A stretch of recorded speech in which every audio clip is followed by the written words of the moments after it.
Welcome to Nanak classes. दोस्तों, Nanak classes के YouTube channel पे आपका स्वागत है। आज राजस्थान जीके की ऐतिहासिक क्लास नंबर 153 नंबर क्लास में हमारे सवाल आपके जवाब की महत्वपूर्ण क्लास जो परीक्षा में सबसे ज्यादा रिपीट होती है। तो रोजाना 9 बजे आपको क्लास मिलती है। प्रतिदिन 50 क्वेश्चन इसके अंदर होते हैं पूरे तथ्य के साथ और 30 मिनट में आपको उपलब्ध कराए जाते हैं। तो स्टार्ट करते हैं। जल्दी से इस वीडियो को आप शेयर कर दो। अगर आप चैनल पे नए हैं तो इसको सब्सक्राइब कर और बेल आइकन का घंटा दबा लो और लाइक शेयर कर दो। स्टार्ट करते हैं राजस्थान जीके टेस्ट की ये ऐतिहासिक क्लास। पहला क्वेश्चन देखिए, राजस्थान में काले हिरण व कुरुंजा पक्षी के लिए कौन सा अभयारण्य प्रसिद्ध है? राजस्थान में काले हिरणों के लिए सबसे पहले, ये बड़ा ही प्रसिद्ध प्रश्न है। इस अभयारण्य से प्रश्न आता ही आता है। क्या आता है?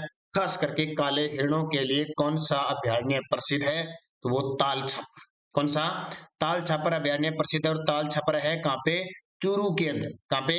चूरू के अंदर ताल छापर अभयारण्य है, जो द्रोणाचार्य की उसको कर्मस्थली भी कहा जाता है। काले हिरणों के लिए हाल ही में वहां पे वन व प्रशिक्षण संस्थान भी स्थापित किया गया है, तो चूरू के अंदर स्थित है। और चूरू की जब बात आती है तो राजस्थान में सबसे कम वनों वाला अगर जिला है तो वो चूरू जिला है।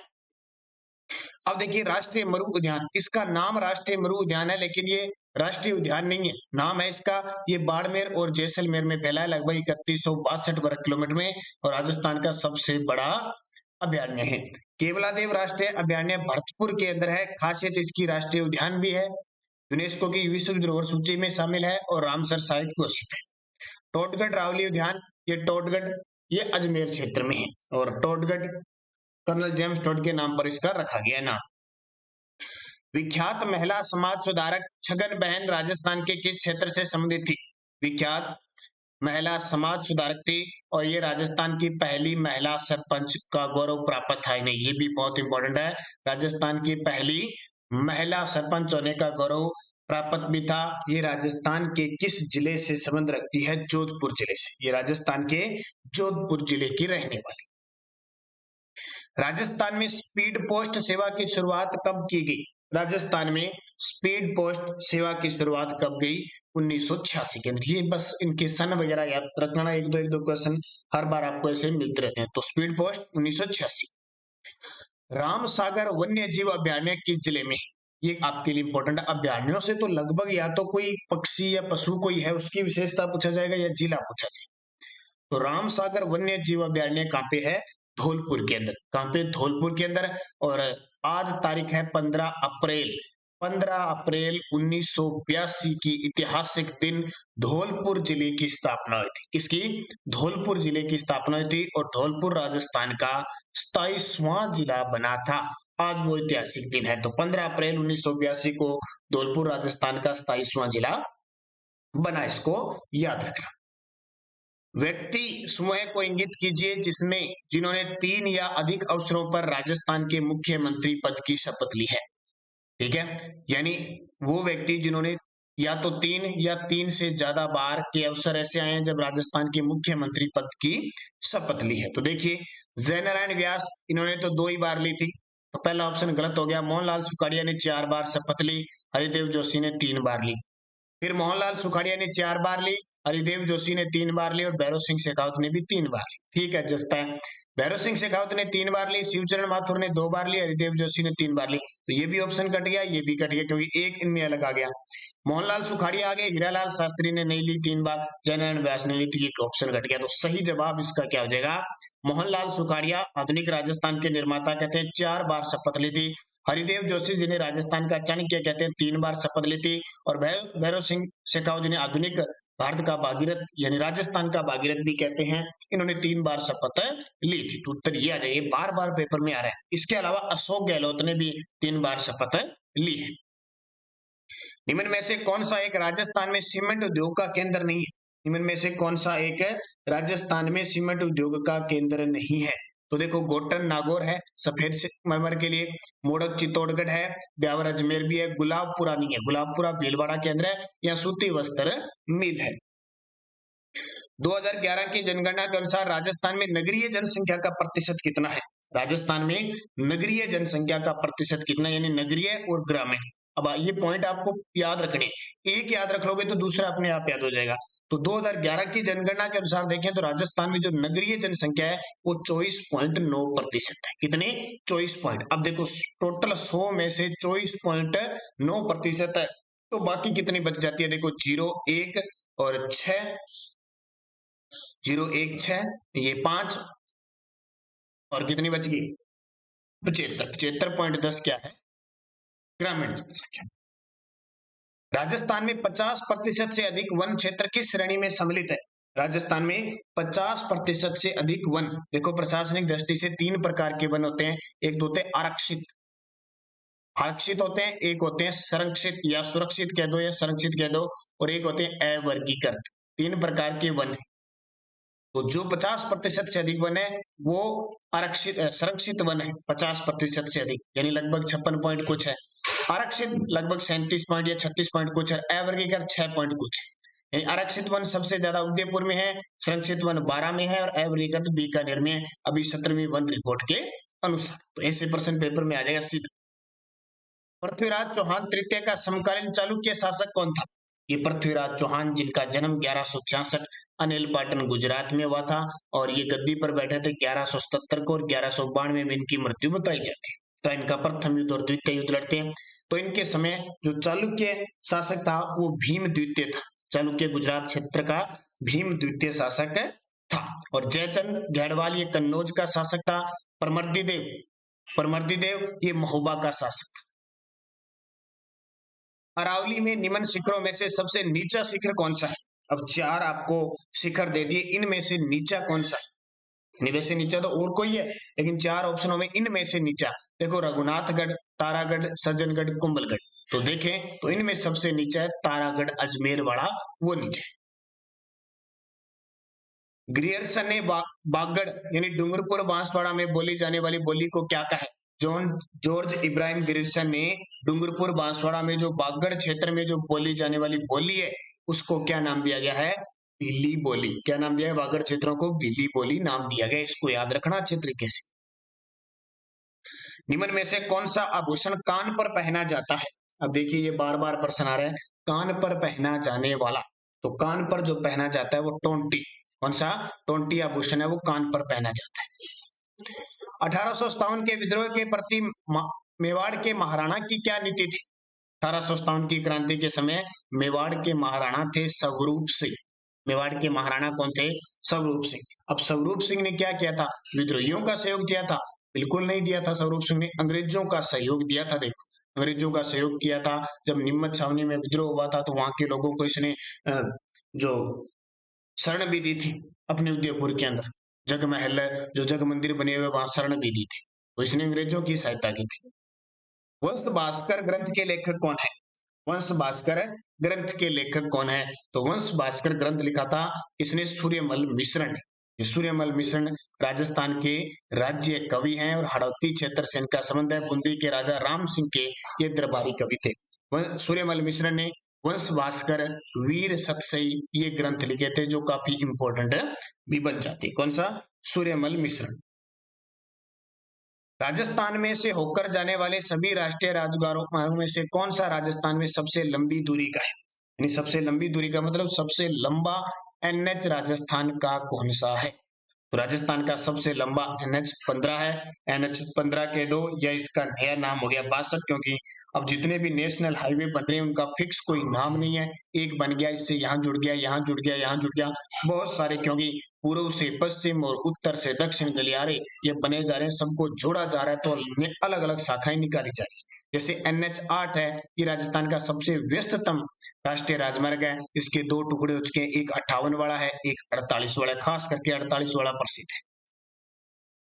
ग्रासिया महिलाओं द्वारा किया जाने वाला वर्ताकार नृत्य क्या कहलाता है? ग्रासिया महिलाओं के द्वारा किया जाने वाला जो नृत्य वर्ताकार रूप में जो महिलाएं नृत्य करती है उसको क्या कहा जाता है? तो उसको कहा जाता है मांदल नृत्य। अब पेपर में आएगा सीधा, ग्रासिया महिलाओं, ये मांदल नृत्य है किसका? ग्रासिया जनजाति का। इसका ग्रासिया जनजाति का। तो ये आपके लिए लूर नृत्य भी ग्रासिया जनजाति का है, वालर नृत्य भी किसका है, ग्रासिया जनजाति का है। ये सारे ग्रासिया के, ग्रासिया रहती कहाँ पे है, सिरोही में। कहाँ पे रहती है, सिरोही में। तो उत्तर क्या हो जाएगा, जो वृत्ताकार नृत्य महिलाएं करती है वो मांगल नृत्य। गोरबंद क्या है, बड़ा ही सिंपल सा प्रश्न है, बड़ा पहले एग्जाम में आया करता था, आजकल तो बहुत कम है। स्त्रियों के गले का आभूषण, ऊंट के गले का आभूषण, पैरों का आभूषण, इनमें से कोई नहीं। तो गोरबंद ऊंट के गले का एक आभूषण और गोरबंद एक गीत भी है। पूर्वी राजस्थान के मध्य पूर्वी भाग की प्रधान बोली कौन सी है, ये जो इधर वाला पूर्वी राजस्थान है उसके मध्य पूर्वी भाग की प्रधान बोली क्या, मध्य पूर्वी भाग ये क्षेत्र है तो इसकी प्रधान बोली क्या है, ढूंढाड़ी। ढूंढाड़ी ये जयपुर दौसा के आसपास बोली जाती है। जैसे रागड़ी ये दक्षिणी राजस्थान में, निमाड़ी और रागड़ी ये मालवी का और मेवाड़ी का मिश्रण है। मेवाती अलवर भरतपुर में, बागड़ी ये डूंगरपुर बांसवाड़ा के अंदर बोली जाती है। और कल आपने बताया ये वीडियो मैंने दे दिया, जिस विद्यार्थी ने नहीं देखा वो जरूर देख लें। राजस्थान की प्रमुख योजनाएं, Rajasthan police constable, VDO mains, computer निर्देशक, सबके काम आएगा।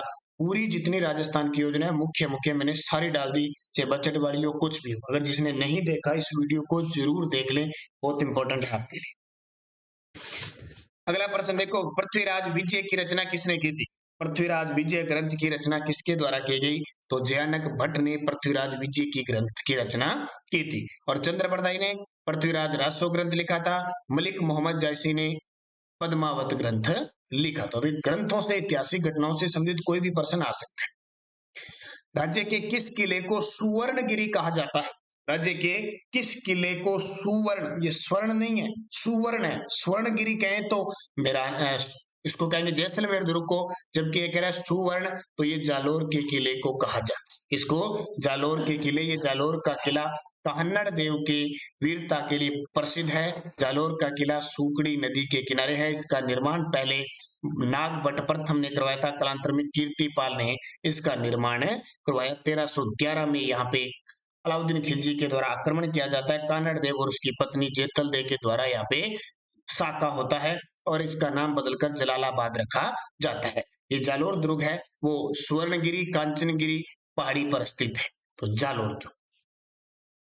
जयपुर शहर का नक्शा किस वास्तुविद की देखरेख में तैयार किया गया, जयपुर शहर का जो नक्शा था वो किस वास्तुविद की देखरेख में तैयार किया गया, तो जयपुर शहर का नक्शा आपको पता है प्रकोटा, जिसको 6 जुलाई 2019 को विश्व धरोहर सूची में शामिल किया गया था। और 18 नवंबर 1727 को स्वाई जय सिंह ने इस प्रकोटे की नींव रखी और इस प्रकोटे को बनाकर जयपुर शहर को राजधानी बनाई थी। तो इसका जो नक्शा तैयार किया था वो पंडित विद्याधर ने, इसका नक्शा किसने तैयार किया था, पंडित विद्याधर, एक बंगाली पंडित था, उसके द्वारा तैयार किया गया। फारसी इतिहासकार ने हसमत वाला राजा किसे कहा है, फारसी इतिहासकार ने हसमत वाला राजा किसे कहा है, तो राव मालदेव को। इसकी वीरता, इसकी बुद्धिमता के कारण इसको फारसी इतिहासकारों ने राव मालदेव को हसमत वाला शासक कहा। राव मालदेव मारवाड़ का शासक था जो 1531 से 1562 तक गद्दी पर बैठता है। गांधी सागर बांध किस नदी पर बनाया गया है, ये बहुत इंपॉर्टेंट है। गांधी सागर बांध चंबल नदी के किनारे है। चंबल नदी पर 100 किलोमीटर दायरे में 4 बांध बने हुए। गांधी सागर बांध जो मंदसौर मध्य प्रदेश के अंदर है, उसके बाद में भैंसरोडगढ़ में महाराणा प्रताप सागर बांध है, इसके अलावा जोहार सागर बांध और कोटा बिराज है। 4 बांध चंबल नदी पर बने हैं। कोटा बिराज से सिंचाई और पेयजल मिलता है, जबकि इन तीनों बांधों से टोटल 386 मेगावाट बिजली उत्पादित होती है। ये आपके लिए इंपॉर्टेंट है। अगला देखिए, मरुस्थल का प्रवेश द्वार किस शहर को कहा जाता है। देखिए रीट के एग्जाम में राजस्थान जीके बहुत जोड़ा और वहां लिखा हुआ है सामान्य ज्ञान, ऐसे प्रश्न आएंगे सामान्य ज्ञान। सेकंड ग्रेड है, कंप्यूटर निर्देशक है, वीडियो मेंस है, उसके लिए भी बहुत सारा, वीडियो मेंस के लिए भी बहुत सारा जीके आ चुका है। हो सकता है थोड़ा चेंजिंग हो सिलेबस में, ये कंप्यूटर वगैरह हटके और जीके और मैथ वगैरह का पार्ट अभी क्लियर नहीं हुआ है, देखो कैसे करते हैं। इसके अलावा राजस्थान पुलिस का तो चल रहा है, तो निरंतर अध्ययन करिए। सुबह 7:30 की क्लास, सुबह ये जो करंट की आती है, और शाम को ये 9 बजे क्लास आती है, आपके लिए रामबाण साबित होगी। तो मरुस्थल का प्रवेश द्वार किसे कहा जाता है, जोधपुर को कहा जाता है। जोधपुर को सन सिटी भी कहते हैं, सूर्य नगरी, ब्लू सिटी भी कहते हैं, नीला शहर भी जोधपुर को कहा जाता है। सातोड़ी तीज का पर्व कब मनाया जाता है, सातोड़ी तीज है उसका पर्व कब बनाया जाता है? पहले तो आपको याद रखना है, सातोड़ी तीज को ही कजली तीज कहते हैं। क्या कहते हैं? कजली तीज, और बड़ी तीज भी कहा जाता है। ये नाम है इसके, और बूंदी की प्रसिद्ध है। तो सातोड़ी बड़ी तीज है, बड़े महीने में आएगी, भाद्रपद कृष्ण है, अष्टमी को बनाई जाती है। ये तीज को बनाई जाती है, अष्टमी क्या? भाद्रपद कृष्ण तृतीया को बनाई जाती है, अष्टमी तो आएगी, तीज तृतीया को बनाई जाती है। मानसी वाक्कल नदी का उद्गम स्थल है। मानसी वाक्कल नदियां जो है वो कहां से उद्गमित होती है? मानसी वाक्कल, ये किसकी सहायक नदी है? ये साबरमती की सहायक नदी है। ये कहां से निकलती है? तो ये निकलती है फुलवारी की नाल अभ्यारण्य से। फुलवारी की नाल अभ्यारण्य से मानसी वाक्कल नदियों का उद्गम होता है।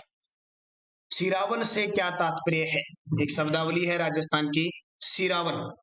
ग्रामीण की वेशभूषा ढूंढाड़ क्षेत्र में, ग्रामीण क्षेत्र में कृषकों का सुबह का भोजन, ग्रामीण कृषकों का दोपहर का भोजन। तो सिरावन कहते हैं ग्रामीण क्षेत्र में जो कृषक है वो सुबह का जो भोजन लेते हैं उसको सिरावन कहते हैं। भील क्षेत्र में बावजी के नाम से जाने जाते हैं। भील क्षेत्र में बावजी के नाम से जाने जाते हैं। तो मोतीलाल तेजावत को बावजी के नाम से जाना जाता है। इन्होंने एक मेवाड़ पुकार नामक 21 सूत्री मांगे लिखी थी मेवाड़ महाराणा को। मोतीलाल तेजावत जिनके किसके लिए प्रसिद्ध है? एक ही आंदोलन जिन्होंने चलाया था मोतीलाल तेजावत ने। भोगीलाल पांडे को वागड़ का गांधी कहते हैं, और माणिक्य लाल वर्मा, इन्होंने बिजोलिया किसान आंदोलन के तीसरे चरण का नेतृत्व किया था और पंचछिड़ा गीत गाया था। राजस्थान में ईस्ट इंडिया कंपनी के साथ संधि करने वाला अंतिम राज्य कौन सा था? यानी अंतिम रियासत कौन थी जिसने ईस्ट इंडिया कंपनी के साथ संधि की थी? 1818 की संधि करने वाला अंतिम शासक था रियासत थी सिरोही, जिसने 1823 ईस्वी में अंतिम रूप से की थी। और सबसे पहले करने वाली थी करौली, जिसने 1817 में किया था। राज्य में सर्वाधिक मसाले किस राज्य में उत्पादित होते हैं? राज्य में सर्वाधिक मसाले, तो आपको पता है मसालों वाला क्षेत्र है वो हड़ौती वाला क्षेत्र है। और 12 क्षेत्र में छिपा बड़ौदा, छबड़ा बारार, ये अटरू बारार, ये मसालों के लिए बड़े प्रसिद्ध है। तो 12 क्षेत्र मसालों के लिए प्रसिद्ध है। उड़न गिलहरी के लिए प्रसिद्ध वन्य जीव अभयारण्य, ये प्रश्न बहुत बार पेपर में आता है, सीधा सीधा ही आता है। तो उड़न गिलहरी के लिए कौन सा अभयारण्य प्रसिद्ध है? सीता माता वन्य जीव अभयारण्य, जो प्रतापगढ़ और चित्तौड़गढ़ दोनों में फैला हुआ है। इसी सीता माता अभयारण्य से जाखम नदी का उद्गम होता है। और हिमालय के बाद कहा जाता है कि औषधीय पौधे, औषधीय वनस्पति है वो सीता माता अभयारण्य में ही मिलती है। राज्य का न्यूनतम वन क्षेत्र वाला जिला, राज्य का न्यूनतम वन क्षेत्र वाला जिला, देखो अभी ताजा 17वीं वन रिपोर्ट भी आ गई, मैंने आपको करवा दी बहुत बार। 17वीं वन रिपोर्ट के अनुसार देखें तो सबसे कम वन चूरू के अंदर है, सबसे कम वन चूरू में है। जबकि आपसे पूछे प्रतिशत, प्रतिशत वन पूछे तो सबसे कम जोधपुर में है, जोधपुर में, दोनों याद रखना। वैसे आपसे सीधा पूछे सबसे ज्यादा वन है कहाँ पे, तो सबसे ज्यादा वन है उदयपुर में। और प्रतिशत में भी सबसे ज्यादा वन कहाँ पे है? उदयपुर में। इसके अलावा पूछे कि आरक्षित वन सबसे ज्यादा उदयपुर में, संरक्षित 12 में, अवर्गीकृत वन बीकानेर में। इसके अलावा टोटल 33 में से कितने जिलों में वन वृद्धि हुई है? 19 में। घटी कितने में है? 14 में। सबसे ज्यादा वन वृद्धि अजमेर में, सबसे कमी किस में आई है? जालौर में।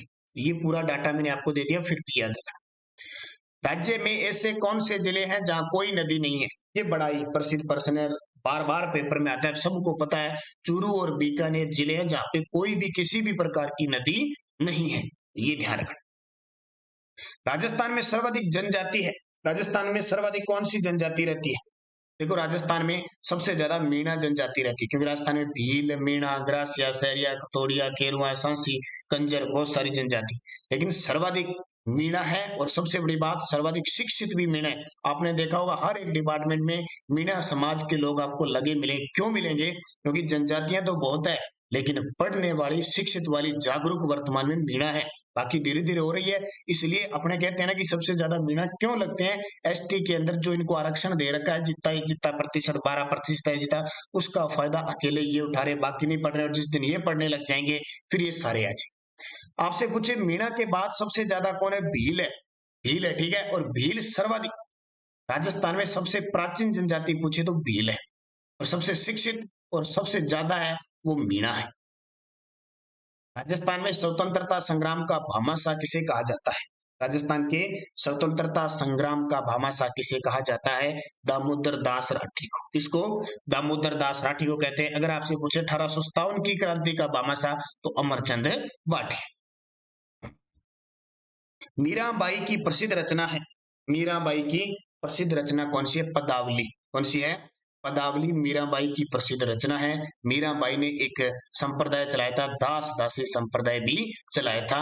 मीरा, जिनका जन्म राठौड़ वंश के अंदर हुआ था, कुड़की गांव के अंदर हुआ था, और अंतिम समय इन्होंने द्वारिका गुजरात में बिताया। वाद्य यंत्र बजाती थी एक तारा। सचिया माता कुल देवी है। सचिया माता किस समाज की कुल देवी है? तो ओसवाल समाज की। किसकी? सचिया माता का मंदिर कहाँ बना हुआ है? जोधपुर में। ओसवाल समाज की कुल देवी है। अब आपसे पूछे राठौड़ों की कुल देवी कौन सी है? तो नागणेची माता है। कौन सी माता? नागणेची माता है। सिसोदिया राजपूतों की कुल देवी है बाण माता, बाण माता है। और जालोर के चौहानों की है सोन आशापुरी माता या महोदरी माता है। काठ का रेन बसेरा महल राजस्थान के किस जिले में है? काठ का रेन बसेरा, ये बहुत बार पूछा जाता है। कास्ट यानी लकड़ी का रेन बसेरा बना हुआ है। ये महल बहुत ही ज्यादा चर्चा में रहता है राजस्थान में पर्यटकों की दृष्टि से। तो ये कहाँ पे है? झालावाड़ के अंदर है। कहाँ पे? झालावाड़ में है। और अभी हाल ही में झालावाड़ की जो कोलवी की गुफाएं हैं वो भी चर्चा में है, क्योंकि इन्हें बौद्ध, महात्मा बुद्ध से संबंधित जो बौद्ध धर्म है, उस बुद्ध कोलवी की गुफाएं बौद्ध सर्किट से जोड़ा जाए, क्योंकि कोलवी की गुफाएं किसके लिए प्रसिद्ध है? बौद्ध धर्म से संबंधित है। होलरी नामक आभूषण कहाँ पहना जाता है? होलरी नामक आभूषण कहाँ पहना जाता है? आभूषण से आपको एक आधा प्रश्न हर पेपर में मिलता है। तो जो होलरी नामक आभूषण है वो पैर की अंगुली में पहना जाता है। काम्याचा का संबंध निम्न में से किस जाति से है? काम्याचा एक तत्ववाद्य यंत्र है। काम्याचा एक तत्ववाद्य यंत्र है। इसको बजाता कौन है? मांगणियार समाज के जो लोग हैं वो काम्याचा वाद्य यंत्र बजाते हैं। निम्न में से एक जिला डांग क्षेत्र का भाग नहीं है।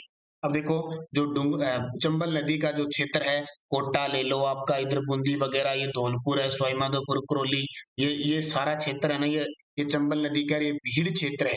और भीड़ क्षेत्र में इतना ज्यादा उत्खाद भूमि है, यहाँ पे क्या डाकू रहते हैं, आए जाने वाले को क्या करते हैं? वो लूटते हैं।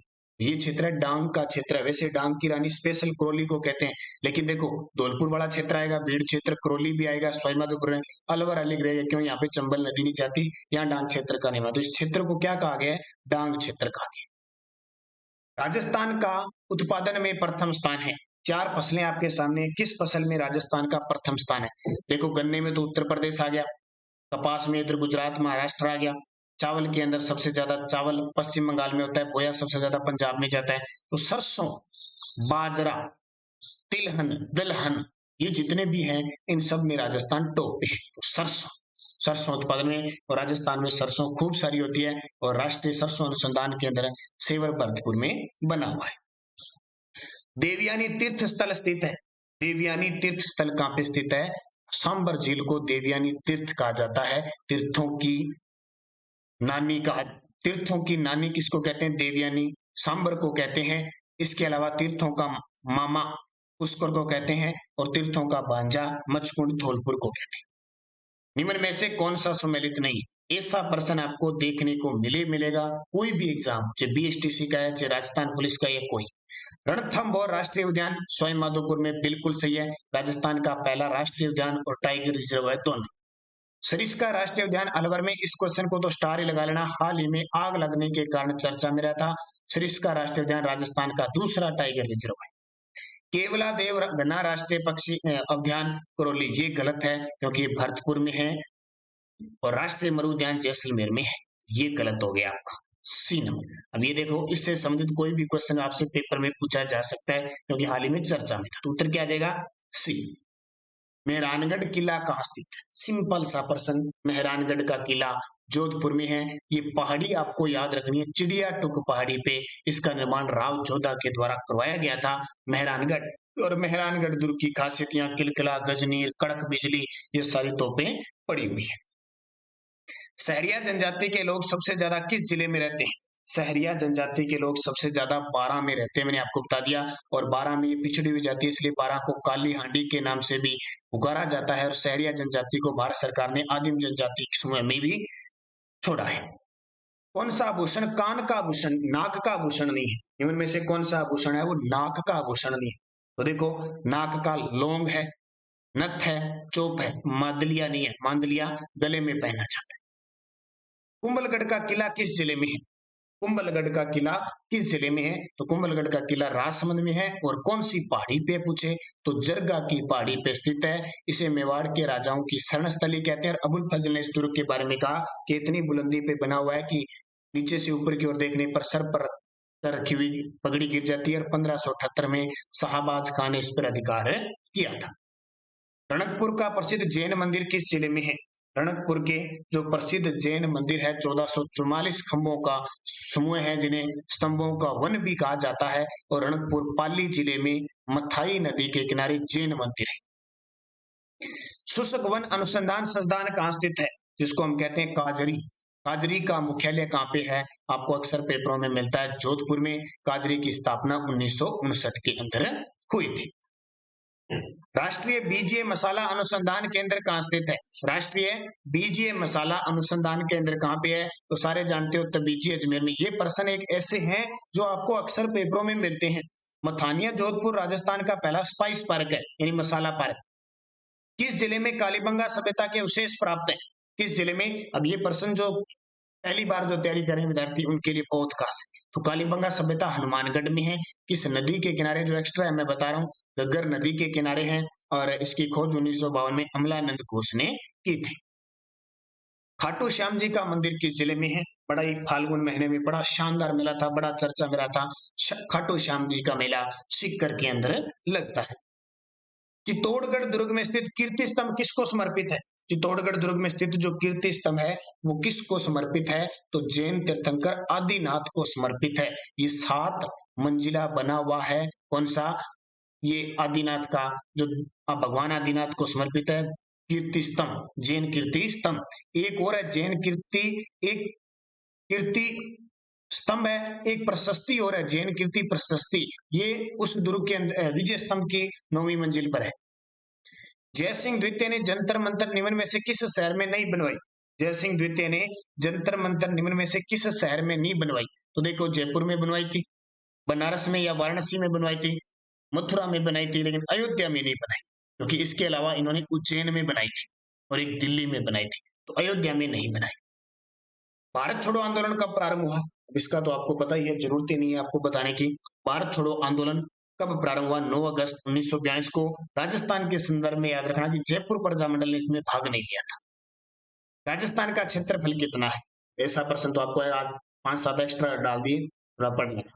राजस्थान का क्षेत्रफल 3,42,239 वर्ग किलोमीटर।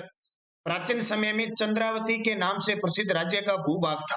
चंद्रावती के नाम से प्रसिद्ध राज्य का भूभाग कौन सा था? तो चंद्रावती सभ्यता भी अगर किसी को पता होगा, सिरोही के आसपास, तो सिरोही आबू के आसपास का क्षेत्र चंद्रावती कहलाता था पहले। आज का अंतिम प्रश्न, डांग क्षेत्र में आने वाला भूभाग, तो सारे ही है, धौलपुर भी है, करौली भी है, सवाईमाधोपुर का कुछ भाग उपयुक्त सभी। तो आज आपको थोड़े सिंपल क्वेश्चन दिए, आसान क्वेश्चन दिए। तो ये मत सोचना कि रोज आसान मिलेंगे, कभी कभार हफ्ते में 2-3 दिन आपको आसान क्वेश्चन भी मिलेंगे, ताकि आप ज्यादा ऐसा न लगे कि राजस्थान जीके पता नहीं कितना की है, क्या कुछ है। तो सिंपल प्रश्न भी आपको साथ साथ में मिलते जा रहे हैं, हर एक चीज का अभ्यास करना, क्योंकि आपको अगर कहीं 50 प्रश्न आएंगे तो उसमें 20 इस प्रकार के प्रश्न आपको देखने को मिलेंगे। तो धन्यवाद सारे विद्यार्थी, वीडियो को शेयर कर देना, लाइक कर देना, और रोज सुबह और शाम की क्लासें लगातार देखना। जय हिंद, जय भारत।